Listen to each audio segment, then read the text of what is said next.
The 80s had some shit keyboards, but that's got nothing to do with this video, I just wanted to say that.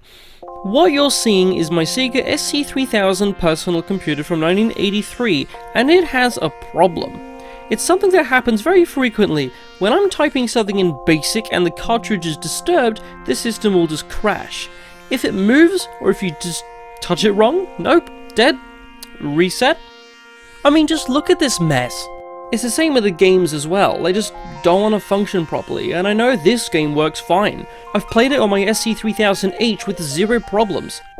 Look, it has crashed. Oh, and the text is gone. So what is it about this cartridge port that's causing this to happen? Let's find out.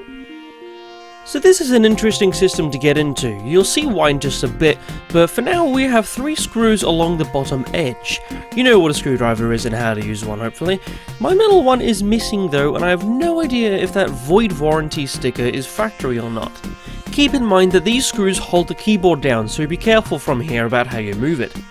Once the screws are removed, we move to the joystick side of the system, and this is where you have to start being careful, and I'm sorry if it's not clear to see, but you have to pry these 2 bits of plastic apart to release a tab, and doing it successfully should result with an obvious pop sound. Move to the other side now, where there's yet another tab, but at a different angle, so it's pretty much the same thing really. Again, be careful with the loose keyboard, but now, once the system's the right way up again, you should be able to lift that top piece with minimal difficulty. I had to do some fidgeting, but in the end it came free. You can see how the keyboard is connected via these ribbons with bare pins at the end, so I won't be removing the keyboard. I will, however, be removing the keyboard circuitry from the outer piece with the awful rubber keys. This is just as easy as removing a few screws. Now, this is an interesting thing. For reasons only known to Sega, they decided to solder the power switch through the system's case, so if you need to get underneath the board like I do, we needed to solder it and remove it from the case, which thankfully is pretty easy. I just added a bit of solder to the joints to help free up the old solder, then used a solder pump to remove enough of it to free the switch.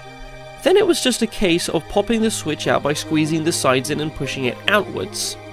All there is left to do at this point is to remove 4 more screws. Now, finally the board is free, once you manage to remove it from the case. Turning it over, we can see the cartridge connector pins, and immediately I can see the obvious issue here. Cold, cracked solder. I heated each pin with the soldering iron and added fresh new solder to each of them.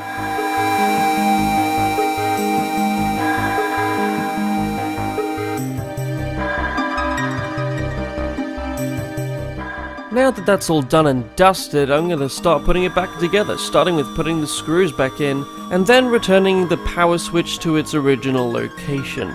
Thankfully, it's the hardest part that happens pretty early on in the process, so once you've done that, it's easy sailing from there. But before I put it completely back together, I'm just going to lightly clean the awful rubbery slabs of keys.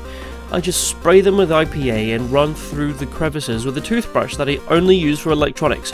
Don't put the IPA toothbrush in your mouth! I also clean the contacts to improve connectivity. Screwing the circuitry back to its corresponding piece, the keys don't look dramatically different, but they sure as hell will work a lot better. Now I put it back together enough to give it a test, and sure enough it works first time every time. BASIC doesn't crash anymore when I run very important programs, and as you can see, I played a game for a lengthy period with elegance and no electronic seizures. This just goes to show that a lot of issues are potentially very easy to fix. I hate hearing stories of people throwing out old electronics when they could be easily saved and given a new lease on life.